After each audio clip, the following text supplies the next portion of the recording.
Bonjour, bienvenue chez Neobuild. On va vous présenter quelques nouvelles manières d'intégrer le photovoltaïque dans les bâtiments.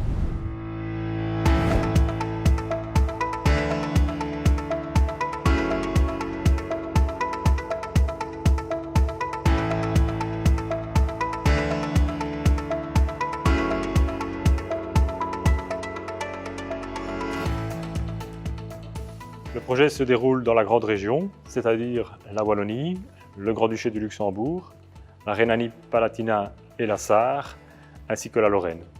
Et les installations pilotes sont réparties dans ces différentes régions, tant pour le BIPV que pour l'agro-PV.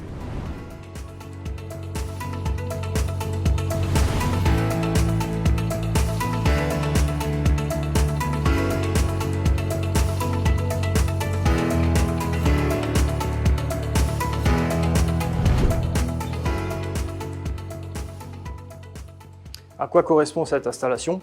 Donc l'objectif est de mettre en place des panneaux photovoltaïques au niveau d'un garde-corps.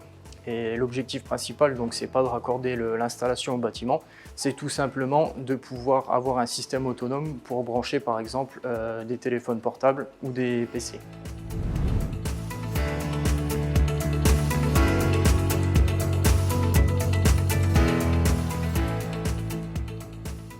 Quelles sont les installations que l'on retrouve ici en toiture? Donc deux configurations en garde-corps, l'une avec une technologie monocristalline traditionnelle et l'autre avec une technologie monocristalline bifaciale de mana électrique. On retrouve également derrière moi une installation photovoltaïque avec une orientation est et ouest différente d'une orientation plein-sud. À la différence de l'installation en garde-corps à l'intérieur, celles-ci ont pour but d'être raccordées sur le réseau.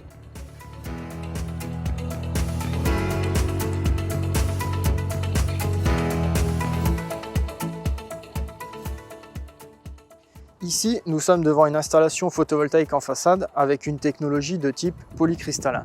L'objectif de cette installation est de démontrer qu'en utilisant la surface disponible sur toutes les façades des bâtiments, on a un potentiel énorme de production d'électricité à utiliser en autoconsommation, beaucoup plus importante que sur une surface de toiture traditionnelle.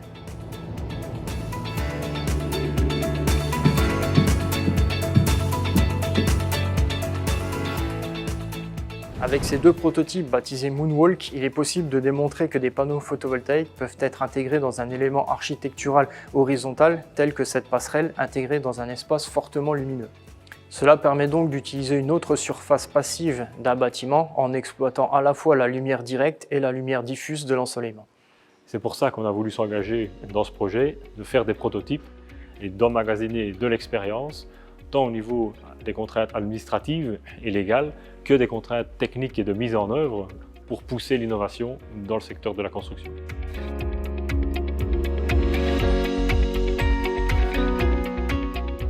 Aujourd'hui, les difficultés pour un architecte ou une collectivité pour intégrer des énergies renouvelables dans leurs bâtiments sont de deux ordres, d'un ordre législatif et d'un ordre technique. Au niveau législatif, tout ce qui est autorisation est assez complexe. Il faut trouver des solutions pour simplifier. C'est le but du projet. De l'autre côté, au niveau technique, il existe déjà des solutions, mais pas assez de partage sur toutes les solutions techniques, en particulier pour résoudre le problème du feu.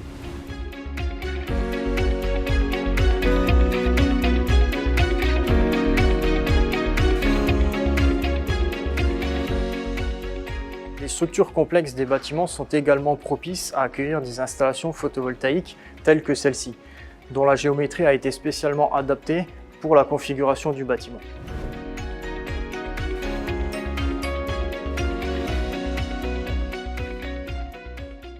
Un panneau bifacial va pouvoir permettre d'être utilisé dans des endroits qu'on n'aurait pas pu imaginer au départ. Donc on va pouvoir être beaucoup plus créatif puisque le panneau va pouvoir travailler des deux côtés.